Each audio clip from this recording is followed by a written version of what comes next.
खगड़िया के circuit house में रुकने के मामले में जांच रिपोर्ट सामने आ गई है। इस रिपोर्ट से नीतीश कुमार की पुलिस अब फंस गई है। और रिपोर्ट के मुताबिक आनंद मोहन को पेशी के लिए जो गाड़ी दी गई थी वो गाड़ी का इस्तेमाल नहीं हुआ। उसमें जाने के बजाय आनंद मोहन ने अपनी प्राइवेट गाड़ी जो उनकी एसयूवी थी उसका इस्तेमाल किया और पटना पहुंचने के बाद आनंद मोहन जबरन पुलिस वालों को अपने घर भी लेकर गया।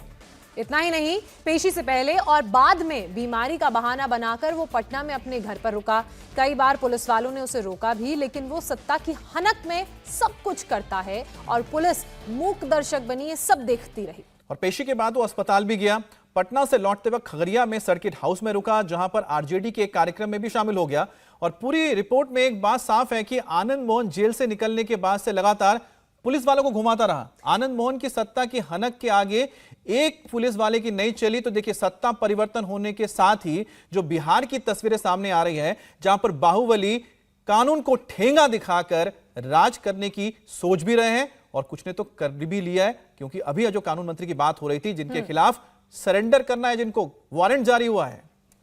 और नीतीश लगातार हमारे साथ बने हुए हैं। नीतीश, बिहार की इन्हीं तस्वीरों का लगातार जिक्र किया जा रहा था और इसी डर की बात की जा रही थी कि गुंडागर्दी देखने को मिलेगी, पुलिस को जंगल राज देखने को मिलेगा और पुलिस को अंगूठा दिखाया जाएगा, मुंह चिढ़ाया जाएगा। तो उसी तरह की तस्वीरें सामने आ रही हैं। अब चाहे कार्तिकेय का हम उदाहरण लें या आनंद सिंह का। बिल्कुल और एक के बाद एक इस तरह की घटनाएं सामने आ रही हैं, ऐसी तस्वीरें सामने आ रही है। और निश्चित रूप से आरजेडी पर यह आरोप लगता रहा है और तेजस्वी यादव ने जब से कमान संभाली है, उन्होंने निश्चित रूप से इसको लेकर कोशिशें भी की है कि जो आरजेडी का एक छवि रही है, जो एक इंप्रेशन रहा है 15 साल के राज को लेकर, जो सवाल उठाए जाते रहे, उससे वो बाहर निकले और इसको हमेशा उन्होंने ध्यान में रखने की कोशिश की है। लेकिन जैसे ही गठबंधन की सरकार बनी है, आप देखिए जिस तरह से जो खबरें आई हैं वो निश्चित रूप से आरजेडी के लिए अच्छी नहीं है, क्योंकि इन सारे सवालों का जवाब देना होगा। और चूंकि नीतीश कुमार भी उनके साथ हैं, तो ये सारे सवाल नीतीश कुमार पर भी खड़े होंगे। नीतीश कुमार लगातार ये कहते हैं कि वो किसी भी क्राइम, कम्युनलिज्म और करप्शन से कोई समझौता नहीं करते हैं। तो अब जब वो आरजेडी के साथ है और चूंकि उन्होंने बीजेपी को तुरंत छोड़ा है, तो ऐसे में विपक्ष को ये मौका और मिलेगा ये सवाल उठाने का। और जाहिर है यही कारण है कि बीजेपी के नेता ये कह रहे हैं कि अब जंगल राज फिर से वापस आ गया है। और अब जो आनंद मोहन का मामला है, आप उसको भी देखिए कि जैसे ही सरकार बनती है, ठीक उसके एक दिन के बाद ही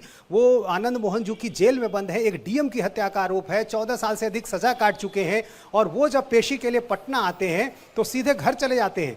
निजी गाड़ी की मांग होती है, एक्सयूवी वो लेकर आते हैं और यहाँ लौटने के दौरान सर्किट हाउस में खगड़िया में ठहरते हैं। इसके अलावा आरजेडी दफ्तर में भी खगड़िया में जाते हैं और तस्वीरें पोस्ट की जाती है। कोई डर नहीं, कोई इस बात की चिंता नहीं कि ये तस्वीरें बाहर आएंगी तो सवाल पूछे जाएंगे कि आखिर जो व्यक्ति जेल में बंद है, सजा याफ्ता है, हत्या का मामला है, वो आखिर बाहर कैसे घूम रहा है। और जो जांच रिपोर्ट आ गई है उसमें साफ तौर पर इन सारी बातों को सही पाया गया है। तो ऐसे में अब फिर एक बार सवाल उठेगा आरजेडी पर कि आखिर हैरानी की बात यह है कि मीडिया में लगातार सवाल उठाया जा रहा है। आपने और जिस तरह से सवाल पूछा था कार्तिकेय सिंह से, वो तो बौखला गए थे आपके सवाल सुन के। तो उसी तरह का हाल लगता है शायद नीतीश कुमार का भी होगा, मुख्यमंत्री जो है, और डिप्टी सीएम पे भी होगा।